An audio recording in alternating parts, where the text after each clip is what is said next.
Assalamualaikum warahmatullahi wabarakatuh.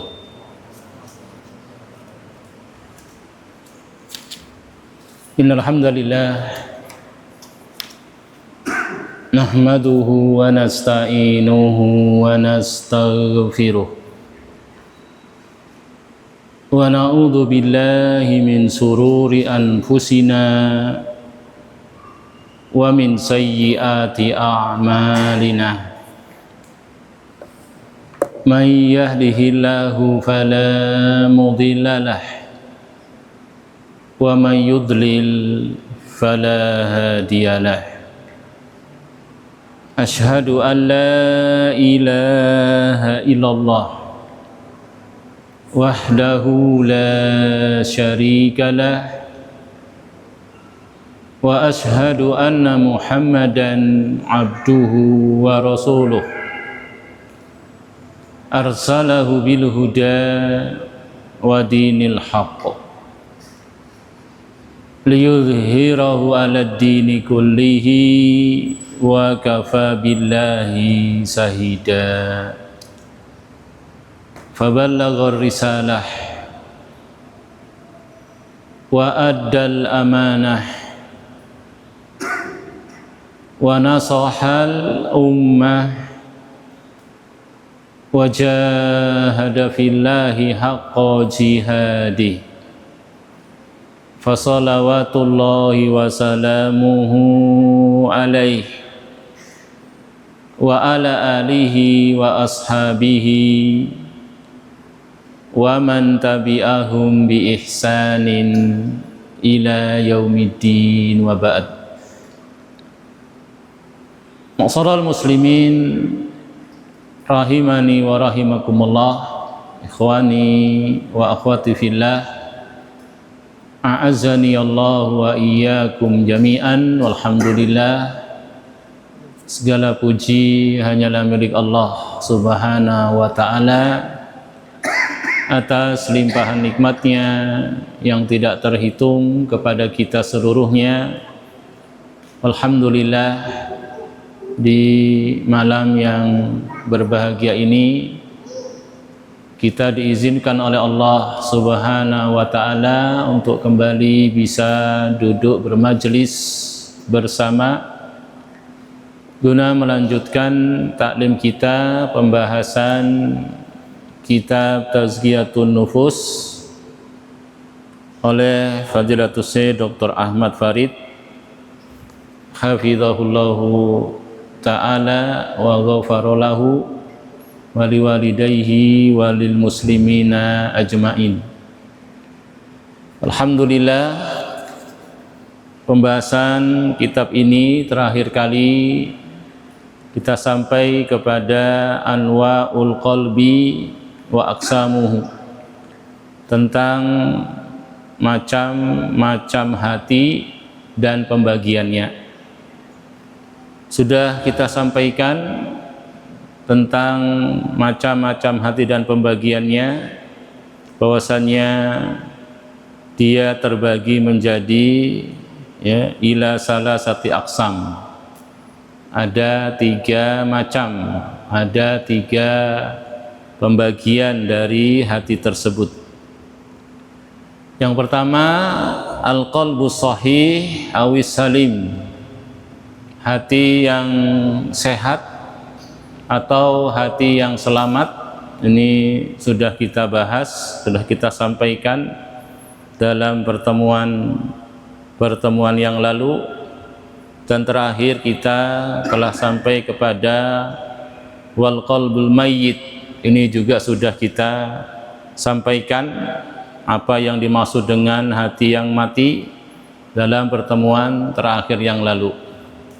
Insyaallah pertemuan kita kali ini melanjutkan dari macam atau pembagian hati yang berikutnya, yang ketiga, yaitu yang terakhir, al-qalbul marid, hati yang sakit. Qalbun lahu hayatun wa bihi illatun, hati yang sakit, hati yang di dalamnya ada kehidupan tapi juga ada ilah, ya, ada penyakit di dalamnya. Fafihi min mahabbatillahi ta'ala, ya, wal imani bihi wal ikhlasi lahu wa tawakkuli alaihi ma huwa madatu hayatihi. Di hati yang sakit tersebut ada kecintaan kepada Allah, ada juga keimanan, keikhlasan, dan juga tawakal kepada Allah Subhanahu wa ta'ala, dan inilah yang menjadi sumber kebaikan kehidupan hati tersebut. Tapi bersama dengan itu wafihi min mahabbati sahawat wa isariha wal hirsi ala taksiriha.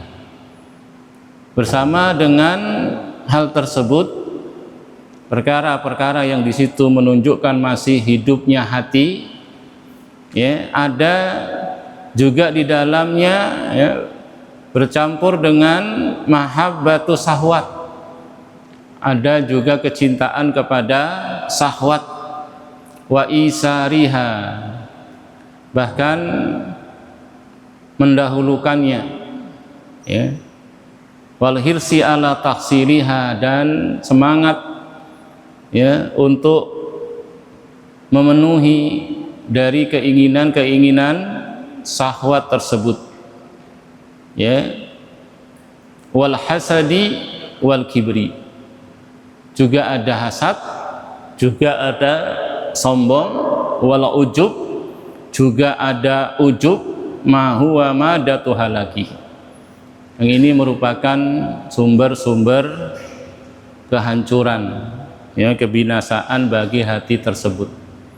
Jadi bercampur, ya, dalam dirinya kadang-kadang muncul, ya, yang lebih kuat, ya, kehidupannya dari yang telah dicontohkan tadi. Contoh-contohnya misalnya, ya, keimanan mendahulukan, ya, akhirat, keikhlasan ada.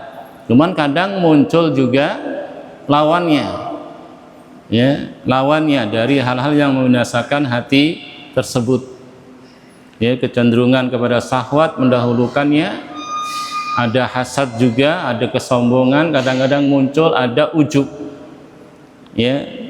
Dia hati yang sakit tersebut dalam dua seruan, mana yang paling dominan, itu yang kemudian hati tersebut cenderung kepadanya, ya. Ada penyeru, ya, da'in yad'u ilallahi wa rasulihi wa daril akhirah, ada yang membisikkan, menyerukan dalam hatinya tadi, ya, untuk menuju kepada Allah dan Rasulnya, ikhlas, ya, di atas sunnah, ittiba wa daril akhirah, dan mendulukan kehidupan akhirat, ya.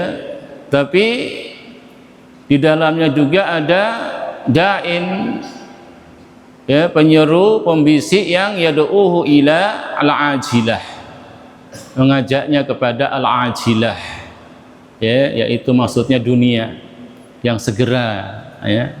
Kalau akhirat kan nanti, ya, sekarang maksudnya dunia, mengajak kepada kesenangan dan kelezatan-kelezatan dunia, ya. Ini kondisi hati yang sakit, ya. Ada penyeru-penyeru, ya, kepada Allah, Rasulnya, yaitu keikhlasan dan ittiba dan negeri akhirat. Tapi ada juga penyeru kepada kecenderungan kepada hawa nafsu, kehidupan dunia. Ini dia ma'syaral muslimin, ikhwani wa akhwati fillah, rahimani wa rahimakumullah, dari macam dan pembagian hati. Wal qalbul awwal hayyun, ya, yang pertama yaitu hati yang hidup, mukhbitun, Ya, juga sering diistilahkan dengan hati yang muhbitun, ya, yaitu hati yang khosiun, mutawadhiun. Ini istilah-istilah lain dari hati yang sehat, ya, hati yang selamat, ya, hati yang hidup, hati yang muhbitun, yaitu yang khosiun, mutawadhiun, yang khusyuk, yang tawadhu, ya, lainun, hati yang lembut, ya, wa'in, hati yang wa'in, yang apa ini, waspada, terus perhatian dengan aturan-aturan Allah, ingat dengan aturan-aturan Allah, menjaga dari terjadinya pelanggaran. Ini hati yang pertama. Istilah-istilah yang lainnya. Wasani yabisun mayyitun. Hati yang kedua, hati yang mati. Dikatakan juga yabis, hati yang kering, ya, hati yang tandus, gersang. Ya, ini istilah-istilah lainnya. Wasalis maridun. Dan yang ketiga yang baru saja kita jelaskan tadi adalah hati yang sakit. Di situ ada kehidupan, tapi ada kehancuran juga, ada kematian. Di situ ada ikhlas, ada tulus, cuman kadang-kadang ada riaknya, ya. Di situ ada mengedepankan akhirat, kadang-kadang pas lagi mungkin naik imannya, pas turun, ya, ada masya Allah berturutkan hawa nafsunya, ada hasad, ada ujub tadi, ada sombong. Ini hati yang sakit. Alamatu maradil qalbi wasihatihi. Kemudian pembahasan berikutnya tentang tanda-tanda alamat hati yang sakit ataupun hati yang sehat. Yang pertama, tanda-tanda hati yang sakit, dan ini yang kita jadikan tema, ya, judul dalam pertemuan kita kali ini, ya, tanda-tanda hati yang sakit. Dijelaskan di sini dalam kitabnya qad yamrudul qalbul abdi wa yastaddul maradu wa la ya'rifu bihi sahibuhu. Bisa jadi terkadang hati seorang hamba itu sakit, bahkan bertambah dan bertambah sakitnya, parah, ya, dah sekarat hati tersebut. Wala ya'rifu bihi sahibuhu, bersama dengan hatinya yang sudah kronis, ya, sakit, bertambah-tambah sakitnya, numpuk-numpuk. Tapi yang ajaib, ya, kadang pemiliknya nggak sadar, pemiliknya tidak tahu. Bal qad yamutu wa sahibuhu la ya'rifu bi mautihi. Bahkan sampai mati hati itu, tapi pemilik hati tadi tidak mengetahui kematian dari hati tersebut. Kalau kita ini terkena penyakit badan fisik, biasanya langsung ngerti, ya, langsung sadar, pusing-pusing, pilek-pilek, demam, ya, atau yang semisalnya, ya, katakan nggak usah yang jauh-jauh lah, kita fisiknya, pakaiannya kok ketimpaan kotoran burung, jalan ketimpa kotoran burung, kotoran cecak dan semisalnya, lihat langsung sadar, langsung ngerti, langsung paham, langsung bersih-bersih, gitu. Malu sampai ketahuan, ya, badannya, pakaiannya ada kotorannya, sadar mudah, ya, langsung pergi ke dokter, ya, bahkan cari dokternya juga nggak sembarangan, cari yang spesialis, nggak mau dia yang apa, ya, kaleng-kaleng atau banyak kasus kadang dari dokter-dokter yang nggak diketahui, belum diketahui ya pengalamannya dan seterusnya, ngerti, paham, langsung berobat. Bahkan harus perjalanan jauh, harus keluar duit banyak, harus ini, harus itu, rela, sadar, mudah ya, ngerti akan penyakit tersebut, segera dia berobat, ingin segera menghilangkan, menyembuhkan dari sakitnya tadi. Bagaimana biar sehat, kuat ya, nggak sakit-sakitan fisiknya. Dan ini kondisi dari umumnya manusia. Adapun kalau yang sakit itu hatinya, ini yang seperti disampaikan dalam buku ini. Kadang-kadang nggak sadar, nggak ngerti, bahkan sampai mati hati juga nggak ngerti. Bahkan kadang ya udah jelas-jelas zahirnya itu banyak penyimpangan ngomongnya, tapi hati saya baik loh mas. Tapi hati saya baik loh mas, subhanallah. Jelas-jelas zahirnya itu ya banyak penyimpangan, banyak penyakit secara zahir kelihatan ini. Kadang masih mentazkiyah batinnya, hati-hatinya. Tapi hati saya ini baik loh mas, walaupun penampilan kayak gini nih. Subhanallah. Ini ya, itu kita lihat, kita saksikan. Bahkan kita masing-masingnya nggak boleh merasa aman. Gitu. Jangan-jangan saya ini. Gitu. Jangan, oh itu si fulan tuh. Kok saya mah enggak. Saya mah baik. Lah, kita harus introspeksi diri. Ya, makanya kita di sini belajar, kita taklim, mengenali bagaimana macam-macam ya pembagian hati. Nanti dijelaskan apa ciri-cirinya. Mudah-mudahan kita bisa mengambil faedah dengan itu. Gedang sadar, oh hati saya ini ada sakitnya ini, harus berobat. Jangan cuman kalau sakit fisik langsung sadar, langsung gedang ya, berobat, gedang sehat. Tapi kalau batin dibiarkan saja ya, sampai parah, bahkan sampai sudah kronis, sudah mati hatinya, nggak sadar juga. Na'udzubillahi min dzalik. Ya.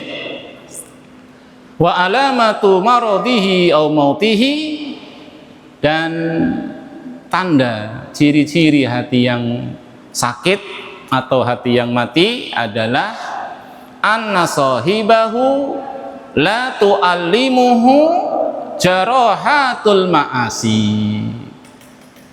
Ya, ciri hati yang sakit atau hati yang mati adalah pemiliknya tidak merasa sakit, tidak merasakan sakitnya hati tadi ketika terjatuh, terjerembab, terjerumus dalam dosa-dosa dan maksiat. Biasa aja, santai, enggak ya. Biasanya kan ini apa ya, mungkin saking seringnya ini ya. Kita dulu Masya Allah ya, mungkin pertama kali kenal HP, buka Facebook, banyak istighfar begitu. Astagfirullah, astagfirullah. Sekarang biasa, gambar-gambar kayak gitu udah biasa, udah nggak merasa salah, nggak merasa berdosa.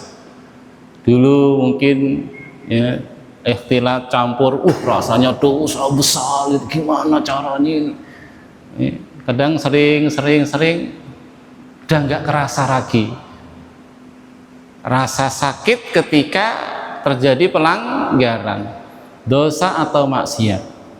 Baik itu mungkin meninggalkan kewajiban, ya, di situ ada nggak amanah, ada nggak jujur, ya, atau di situ dosa maksiat lah, pelanggaran, terjerumus dalam dosa dan maksiat. Nah, ini ciri hati itu sakit atau bahkan mati. Tidak kerasa, tidak ada rasa nyesel, sedih, merasa berdosa. Nah, ini awas, hati-hati. Ya, disebutkan, mungkin kita semua pernah mendengar, seorang mukmin itu menganggap dosa-dosanya seperti gunung di atas kepalanya bakal menimpa dia. Begitu. Kalau orang munafik nganggap dosa kesalahannya apa? Seperti lalat hingga di hidungnya, alah, cil, selesai urusan. Hingga di gitu dah terbang. Ya, peremehan kepada dosa-dosa, peremehan kepada maksiat, sering lama-lama nggak ada rasa lagi, nggak ada rasa bersalah, bahkan ditegur ngamuk kadang malahan. Allah, ini hati-hati ikhwah ya, pembelaan kepada hawa nafsu, dosa maksiat kita. Padahal harusnya seorang mukmin ditegur senang, gitu. Terima kasih, syukron akhi, jazakumullah khairan, sudah diingatkan. Itu sehat hatinya berarti. Jadi kalau yang mati atau sakit tadi, waduh, kasus ini kita malah ditegur gimana, nggak ditegur gimana, ini kadang-kadang tegur jadi panjang urusan sama dia mah. Jarni lah. Kadang gitu. Karena hatinya sudah nggak merasa salah dia. Ini naudzubillahi min dzalik. Ya. Jadi alamat tandanya anna sahibahu la tu'allimuhu jarahatul ma'asi. Ya, dosa, maksiat, pelanggaran itu tidak terasa sakit di hati tersebut. Biasa saja. Ya, bahkan bisa jadi tadi mungkin malah bangga, gitu. Malah terang-terangan, gak punya rasa malu lagi. Oh, ini udah parah lagi nih berarti dari sakit yang ada di hatinya. Wala yuwajji'uhu jahluhu bil haq, kebodohannya kepada kebenaran, wa aqaidahu al batilah, bodoh, nggak ngerti kebenaran, nggak ngerti akidah yang batil, itu nggak bikin sakit hatinya. Santai aja, biasa saja. Padahal dia nggak ngerti kebenaran, juga nggak ngerti kebatilan. Karena kita itu dituntut mengenali sesuatu itu dengan lawannya. Ya, bukan hanya mengenal tauhid, mengamalkannya, tapi juga harus mengenali lawannya, yaitu syirik. Bukan hanya pelajari sunnah, tapi juga harus mempelajari lawannya, baru bisa sempurna dalam bertauhid, ya, baru bisa sempurna dalam menapaki sunnah, mengamalkan sunnah. Itu kalau kita ngerti lawannya. Karena betapa banyak ya kebodohan dari lawan, ya, kebaikan, kebenaran, tauhid, sunnah, itu menjadikan orang terjerumus di dalamnya. Dia tidak merasa. Ya, ad-diddu yuzhiru husnahu diddu wa bididdiha tatabayyanul asya. Ya, kita kenal terang karena adanya gelap. Ini kalaulah nggak pernah mati lampu, kita nggak kenal namanya terang itu. Ya, kita kenal manis karena ada yang pahit. Ya, orang belajar tauhid terus tapi nggak ngerti syirik, bisa jadi terjatuh di dalam tidak merasa, masih merasanya tauhid. Orang nggak kenal bid'ah dari ujung kepala sampai ujung kaki bid'ah melulu, merasa paling ahlus sunnah. Ini musibah. Ya, seorang yang hatinya sakit, hatinya berpenyakit, tidak merasa sakit, ya, ketika bodoh, hati tersebut kosong, nggak ngerti kebenaran dan juga lawan-lawannya. Sabar bener dalam kebodohan. Allah, sabar dalam kebodohan. Ya, ada nggak ngerti, ya nggak mau belajar, ya nggak mau taklim, bahkan diundang, udah disaranai, difasilitasi, dan seterusnya. Ya mau juga, Allah, nggak ada masalah. Ya, nggak ngerti nggak ngerti kebenaran, nggak ngerti akidah yang sahih dan juga lawan-lawannya. Kita ngerti yang benar untuk kita amalkan, kita ngerti yang buruk untuk kita jauhi. Ya, sebagaimana asar dari sahabat Hudzaifah ibn Yaman, araftu sarra la lisarri. Ya, dalam sebuah syair, araftu sarra la lisarri walakin litawaqi. Ya, wa man lam ya'rifil sarra minal khair yaqa'u fi. Aku kenali kebenaran, aku kenali keburukan bukan untuk keburukan, tapi untuk aku berlindung diri, menjaga diri. Itu keburukan, jangan sampai terjatuh di dalamnya. Betapa banyak orang yang nggak ngerti keburukan-keburukan, terjatuh di dalamnya, dia tidak merasa. Kata sahabat Hudzaifah, kana nas yas'aluna Rasulullah sallallahu alaihi wasallam anil khair wa kuntu sa'altuhu anis syarr makhafatan ayyudrikani. Dulu para sahabat banyak bertanya kepada Rasulullah tentang kebaikan-kebaikan. Ya Rasulullah, dullani ala amalin idza amiltuhu dakhaltul jannah. Ya Rasulullah, tunjukkan kepadaku satu amal, kalau aku kerjakan aku masuk surga. Ya Rasulullah, minta ditunjukkan kebaikan-kebaikan. Tunjukkan kepadaku satu amalan, kalau aku melakukannya aku dicintai Allah dan juga dicintai manusia. Iya ya cara dia. Misalnya sama Rasulullah, Rasul jelaskan amal-amal yang utama, ya, dari sholat, dari jihad, berbakti kepada orang tua. Begitu banyak manusia pada masa Rasulullah bertanya tentang kebaikan-kebaikan. Wa kuntu sa'altuhu anis syarr. Adapun aku, kata sahabat Hudzaifah, bertanya kepada Rasul tentang keburukan-keburukan. Ini spesialisnya sahabat Hudzaifah, sahibu sirri Rasulillah, ya, sahabat pemegang rahasianya Rasulullah. Nama-nama orang munafik ada di tangan abu sahabat Hudzaifah. Yang ajaib, Umar bin Khattab tanya, apakah aku termasuk di dalamnya? Subhanallah.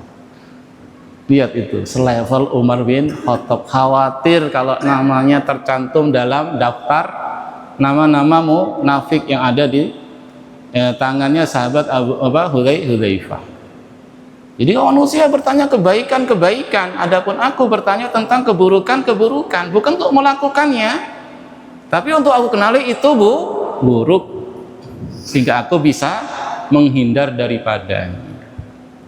Dulu kita pernah heboh ya, maksudnya dirikan pesantren, ngajar, kadang bukunya itu nggak cocok, kayak ini banyak gini, udah diajarin aja, yang nggak cocok jelaskan malahan, ini nggak bener gitu, selesai urusan kan. Jadi yang nggak bener kita ajarkan, cuman kita ini nggak bener, sehingga mereka malah paham itu tidak benar, untuk dijauhi, karena bukan hanya mengenali kebaikan-kebaikan, tapi juga mengenali lawan-lawannya. Hati yang sakit tidak urusan, tidak peduli, tidak merasa sakit ketika bodoh, ya, dengan kebenaran, ya, bahkan tadi nggak ngerti kebatilan, terjerumus di dalamnya, nggak masalah.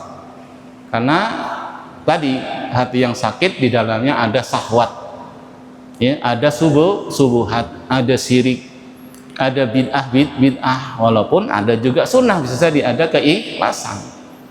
Tapi ketika hati kita kok tidak merasa gundah, gelisah, khawatir ketika bodoh, ini awas, berarti sudah tanda-tanda ini hatinya sakit, ya, hatinya berpenyakit. Tayyib. Fa innal qalba idza kana hayyan ta'allama biwurudil qabaihi alaih. Karena hati itu kalau sehat, kalau hidup, kalau khusyuk, ya, akan apa? Akan terasa sakit ketika datang kepadanya keburukan-keburukan, ya, masuk kepadanya dosa-dosa dan kemaksiatan.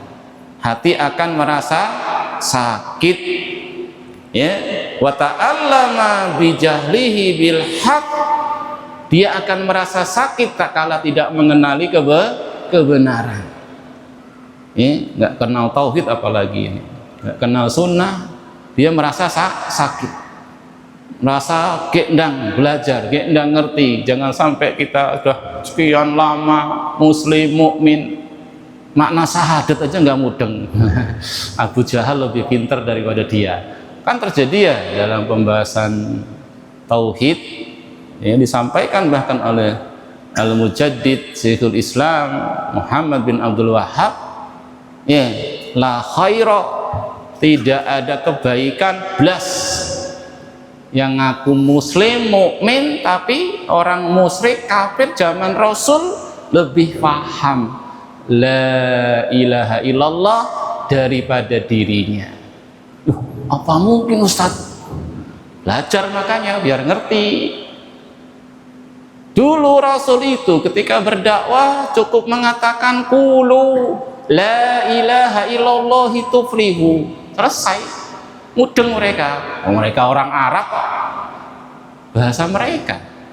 Gak usah pakai lana filul jinsi, ini isimnya khobarnya takdiruhu hakun. Gak usah belajar itu, mereka pakar-pakarnya bahasa. Belum ada nahwu sorof. Mereka langsung menjawab apa?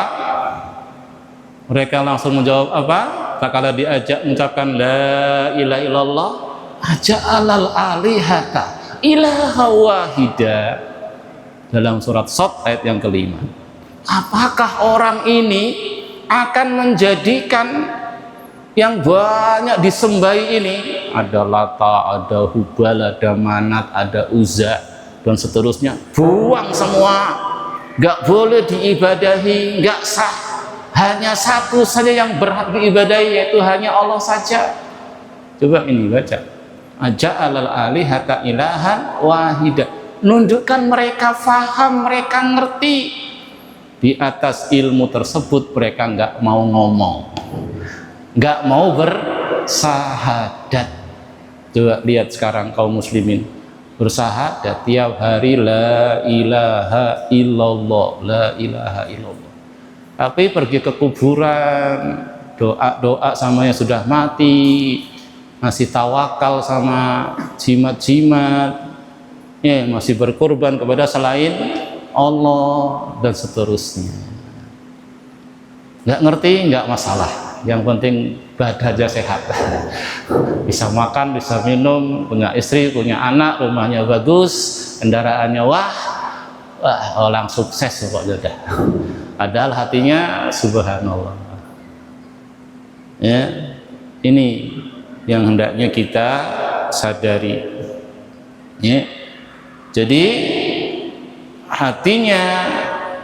hatinya orang yang sehat, ya, yang selamat akan terasa sakit ketika datang ke hati tersebut dosa-dosa dan kemaksiatan.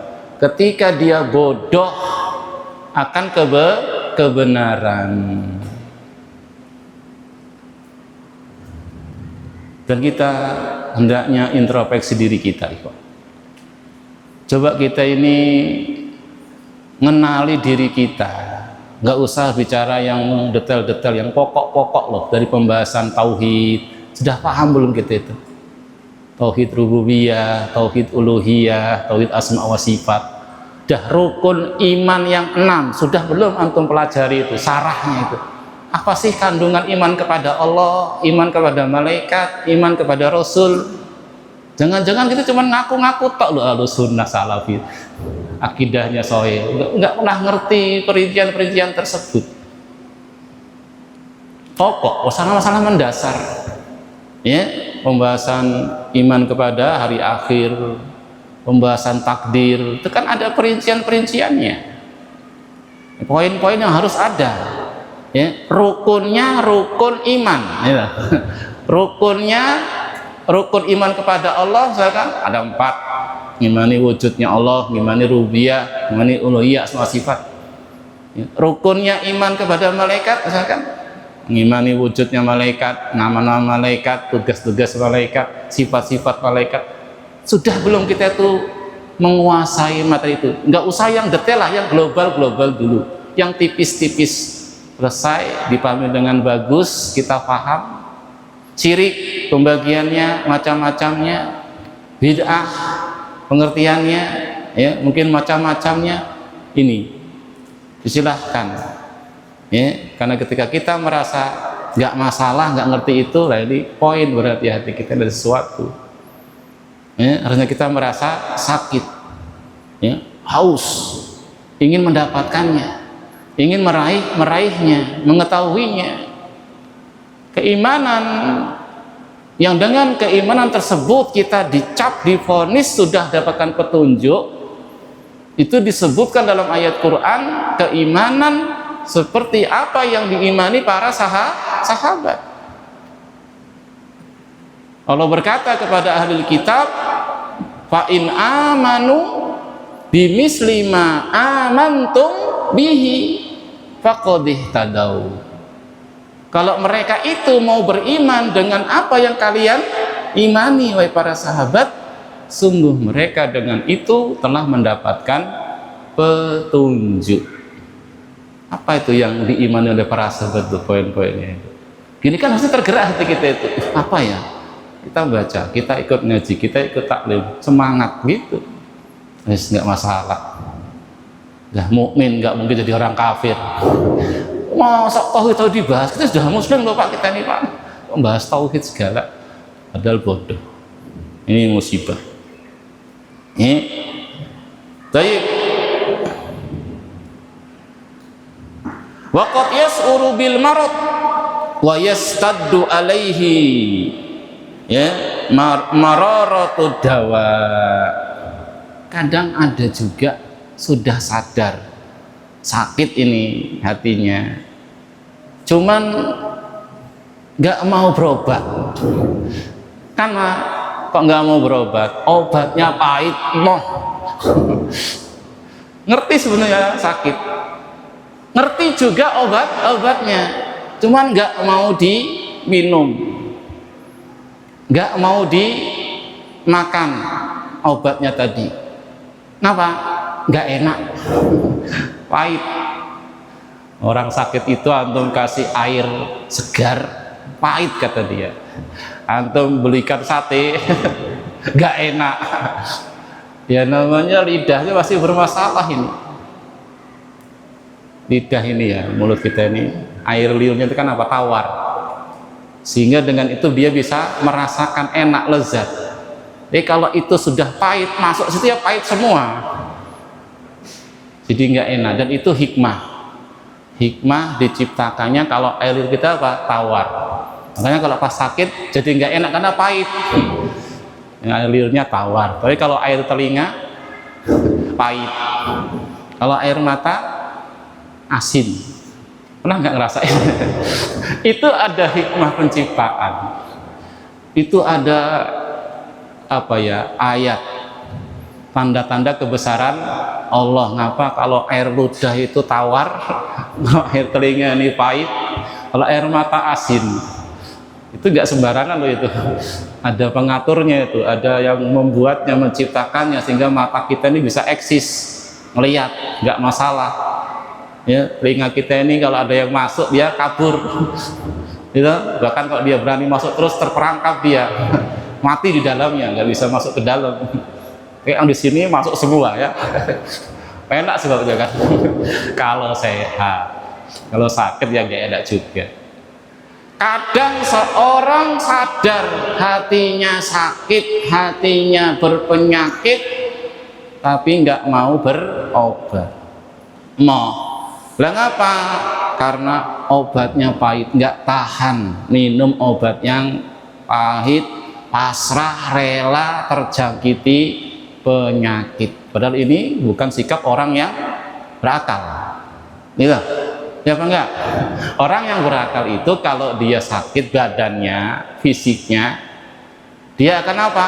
Rela melakukan hal-hal yang enggak disenangi oleh dirinya biar sembuh. Ya, coba kalau antum sakit pergi ke dokter, diperiksa sama dokter, suntik Pak, siap kan gitu ya. Siap nggak? Siap, Pak. Bayar, Pak. Siap. Tak jual sawah saya, tak jual kebun saya. Yang penting sembuh, Pak dokter. Suntik. Sekali suntik malu, Pak. Jutaan, enggak masalah. Itu akalnya sehat. Ya. Udah itu minum obat, siap. Minum obat ada yang enak nggak obat itu kira-kira? Rata-rata obat nggak enak. Pilnya gede-gede, banyak betul, sekali minum segini. Kalau udah parah kan kadang banyak yang diminum. Sampai akhirnya karena banyak minum obat, sarafnya jadi rusak, komplikasi dan seterusnya. Ya rela itu kadang. Bahkan saya pernah lihat orang itu makan mengkudu, paci yang mateng itu. Atau tahu baunya aja kayak gitu ya. Dimakan kayak makan buah segar itu. Pak, kok dimakan Pak? Iya, ini obat saya, obat darah tinggi. Katanya makan itu. Bapak saya sendiri sebenarnya. Jadi saya lihat pakai watak kepala ini, belum ganti watak kepalanya. Buat ramuan, ya, akar alang-alang, daun kumis kucing, sama apa itu putri malu yang nggak malu tapi diginiin nggak malu, direbus, diminum. Katanya kalau habis minum itu enteng badannya. Sering buang air kecil, lancar. Padahal nggak enak juga itu. Ya sabar itu. Ya kan? Begitu. Ngopinya bukan ngopi itu. Ngopinya lamtoro itu. Kopi petai itu yang sudah tuek-tuek, gongsong, jadiin kopi. Susah lah pokoknya gitu. Tapi dia ya sabar menjalani itu. Walaupun itu nggak enak. Rela harus keluar duit segala macam kesana kemari, apa kata orang tak ikuti, udah obatnya apa itu saya. Itu orang sehat ya, akalnya sehat. Ya, orang yang bodoh mendingan saya biar sakit mati ya mbok ben males nggak mau minum obat. Alhamdulillah min dzalik. Ini ikhwah kondisi ya hati dan yang memilikinya. Ya, jadi paling parahnya lagi ketika ada orang itu kadang sudah ngerti sakit, paham, bahkan sudah ngerti obatnya tapi nggak mau minum obat tersebut. Begitu. Ya. Fahuwa yu'asiru baqa al-alami ala masaqati dawa. Dia lebih mendahulukan sakit biarin daripada apa pahitnya obat tadi, nggak mau minum obatnya. Wa min alamati amradil qulub uduluha anil aghziyatin nafi'ati ila dharrah. Termasuk tanda-tanda ya sakitnya hati adalah berpalingnya hati tadi anil aghziyatin nafi'ah ila dharrah, dari makanan hati. Ada juga loh makanan hati, bukan cuman fisiknya ya, kasih makan 4 sehat 5 sempurna. 4 sehat 5 sempurna ya kalau makan fisiknya. Yang bergizi, yang bervitamin, makan itu biar badannya kuat, nggak penyakitan. Dikit-dikit meriang, dikit-dikit sakit, ngeluh. Makannya sih kamu itu, makan cuma sama kerupuk aja. Dicela katanya. Makan ini telur, sayuran, ya, ini itu, nah gitu ya. Tanda-tanda hati yang sakit, hati tadi berpaling dari makanan yang bermanfaat. Jadi ada juga makanan hati itu. Sebagaimana fisik kita membutuhkan makanan, ya, sebagaimana fisik kita membutuhkan makanan biar sehat, biar kuat, ya, mensano, incorpore sano. Apa artinya itu? Hah? Dalam tubuh yang kuat terdapat jiwa yang sehat. Salah lah itu, nggak bener. Bener apa salah? Apa mensano incorpore sano itu apa? Artinya dalam tubuh yang kuat ada jiwa yang sehat gitu. Salah lah itu. nggak benar. Ya, yang pertama itu sehatnya dulu hati. Itu malah poinnya. Kalau hatinya sehat, insya Allah tubuhnya kuat. Betah dia, duduk lama betah. Hatinya sehat. Kalau hati udah penyakit, wah, lemes itu. Pantat panas, pinggang pegel. Oh, nggak selesai sih ini taklimnya. Sholatnya lama betul.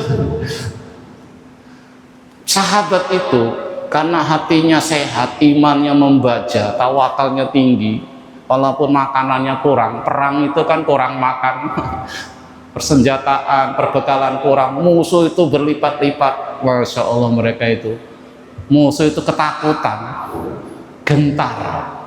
Bahkan 1 bulan perjalanan udah ketakutan, padahal orang gurun pasir, makanannya apa gitu, ketinggalan kalau dibanding makannya mereka itu. Persiapannya, perbekalannya, senjatanya itu jauh.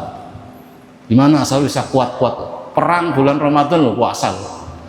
Kok bisa kuat gitu? Karena hatinya sehat, semangat, tubuhnya jadi kuat.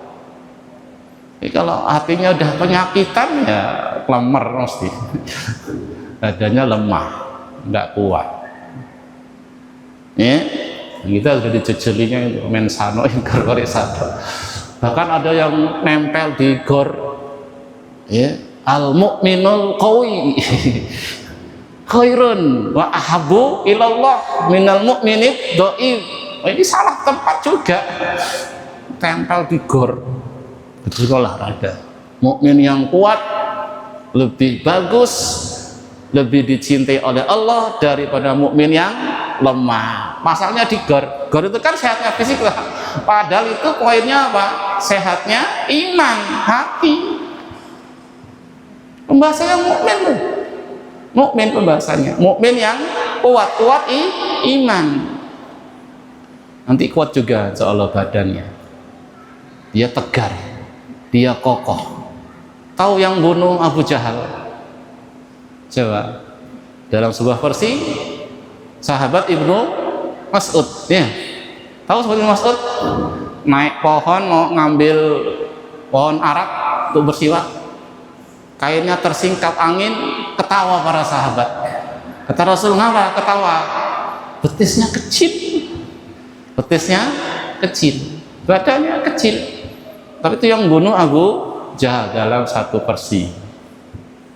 Kata Rasul itu betis ditimbang dari kiamat nanti lebih berat dari gunung Uhud. Wah. Ada yang gembrot besar ditimbang dari kiamat, lebih beratan sayap nyamuk. Bukan fisiknya, ya, bukan jasadnya, yang di dalam jasad. Itu kalau sehat, kalau kuat, masya Allah akan bawa kuatnya fisik.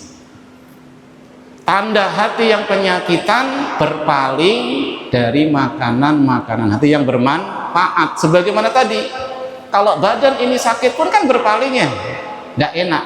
Makan yang tadi loh, walaupun makan sate itu nggak enak, berpaling. Persis ya. Sebenarnya tadi badan yang mati pun kamu sayat-sayat nggak sakit juga itu, udah mati kok. Kalau hidup jangankan disayat, disentuh aja udah langsung dia kerasa, apa ini itu. Badan yang mati disayat-sayat nggak terasa sakit. Sebagaimana hati yang mati, sayatan dosa maksiat tidak terasa. Badan yang sakit, makanan enak, bermanfaat, berpaling dia. Demikian pula hati yang sakit berpaling dari makanan-makanan hati yang bermanfaat, malah larinya yang mudarat.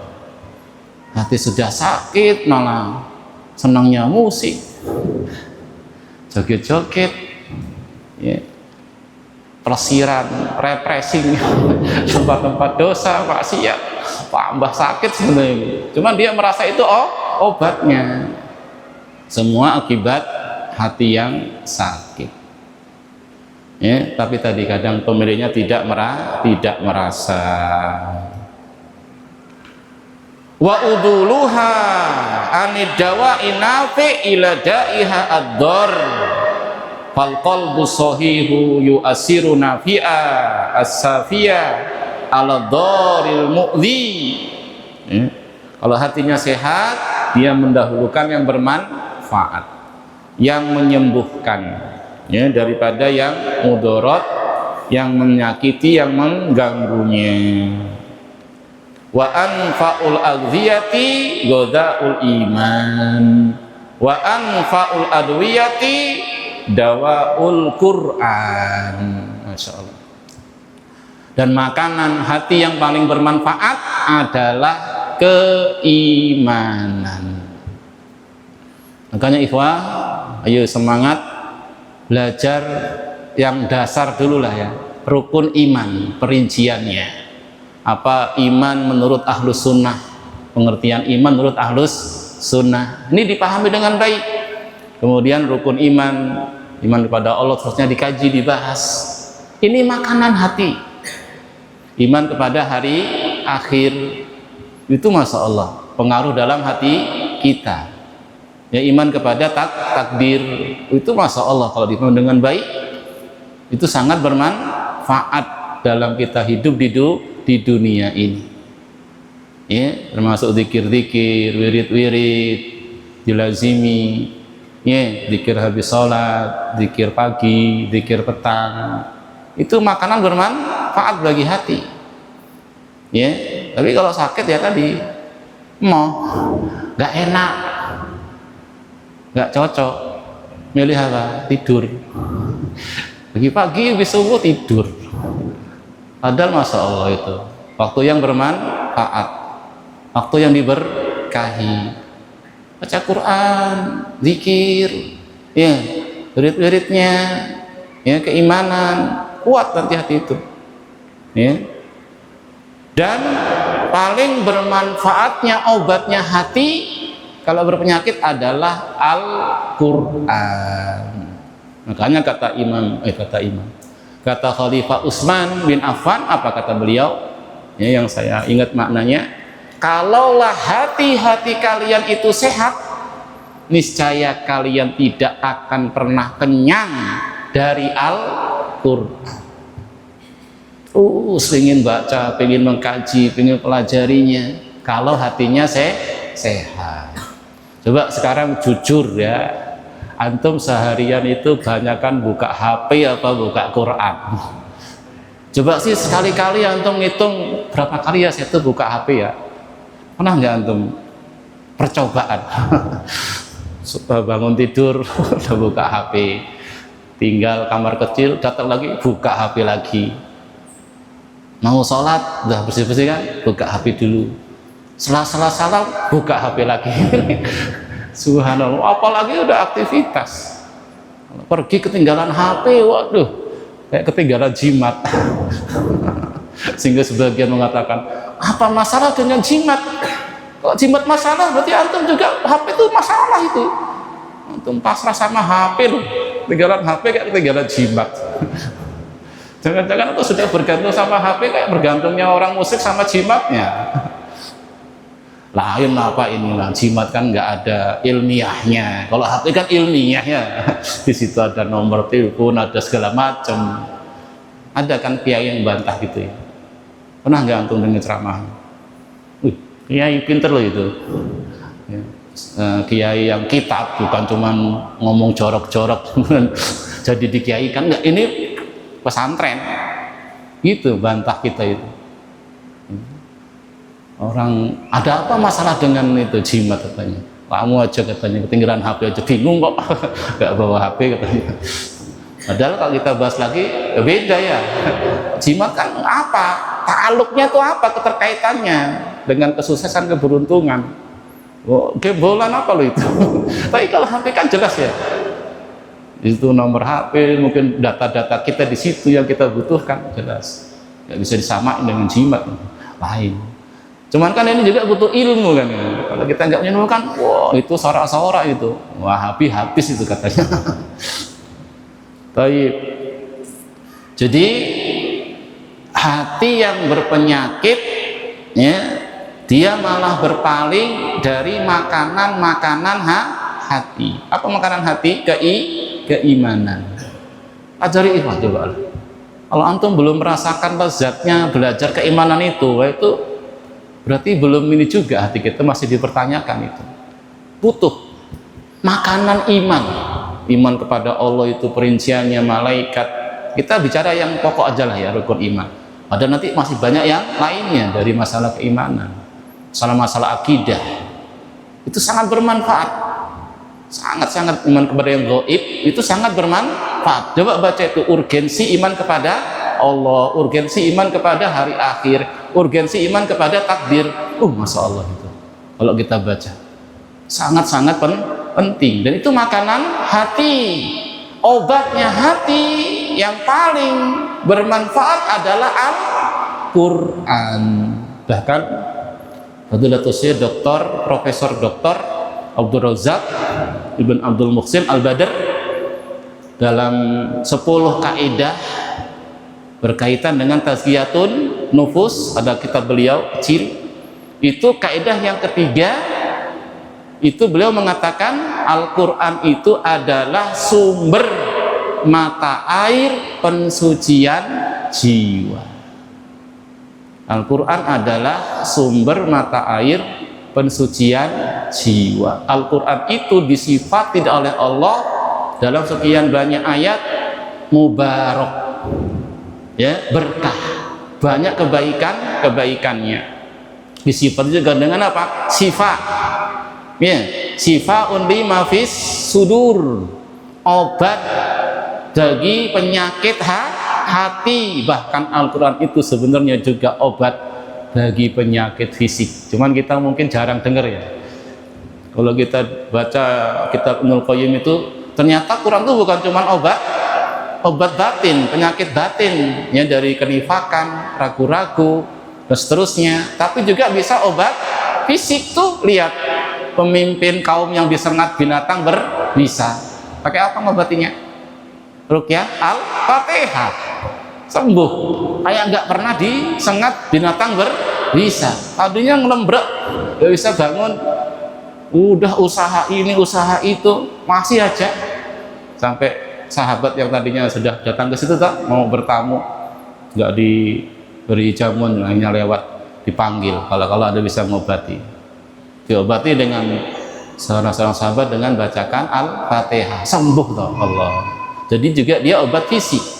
Bahkan termasuk menghajar Al-Quran, ya, kata seorang Rasul, inna qaumi takhadhu hadzal qur'ana mahjura, ngeluh kepada Allah, ya Allah sesungguhnya kaumku itu menjadikan Quran ini suatu yang dihajar.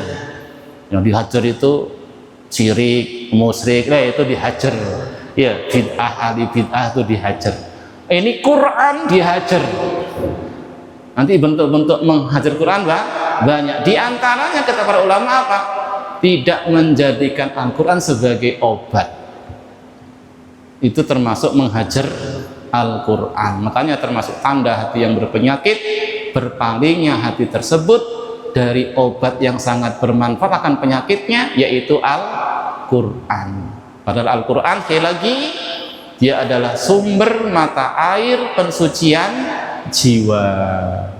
Ingat dulu kita sudah bacakan ayat Allah surat Ali Imran ayat yang ke 164. Di antara tujuan besar Rasul diutus adalah tazkiyatun nufus. Di situ dalam ayatnya apa yang dikerjakan Rasul tersebut? Membacakan kepada mereka ayat-ayatnya. Kan begitu? Mengajarkan kepada mereka Al-Kitab wal hikmah. Berarti ini sumber pensucian jiwa, yaitu Al-Quran. Allah Subhanahu wa ta'ala berfirman, laqad mannallahu 'alal mu'minin id ba'asa fihim rasulan min anfusihim yatlu 'alaihim ayatihi wa yuzakkihim wa yu'allimuhumul kitaba wal hikmah. Sungguh Allah telah berikan nikmat besar, karunia besar kepada orang-orang yang beriman. Apa itu? tak kala Allah mengutus di tengah-tengah mereka seorang rasul dari kalangan mereka sendiri, yatlu alaihim ayatihi, yang rasul tersebut membacakan kepada mereka ayat-ayatnya, wa yuzakihim, dan mensucikan jiwa-jiwa mereka, wa yu'allimuhumul kitab wal hikmah, dan mengajarkan kepada mereka alkitab wal hikmah, wa in kanu min qablu lafi dhalalim mubin, dan sungguh mereka sebelum itu sungguh dalam kesesatan yang nyata. Sahabat Ibnu Abbas menyatakan, dominallahu liman ittaba'al Qur'an alla yadilla fid dunya wala yasqa fil akhirah.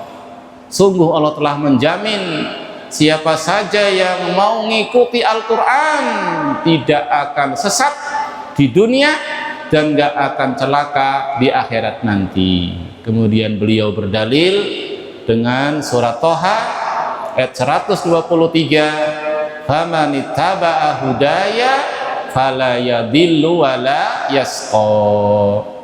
Barang siapa yang mengikuti petunjukku, maka sekali-kali dia gak akan pernah sesat dan gak akan pernah celaka.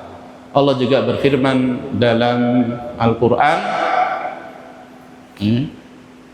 ya ayyuhan nas, surat Yunus ayat 57, ya ayyuhan nas qad ja'akum mau'izatum mir rabbikum wa shifaa'un lima fis sudur.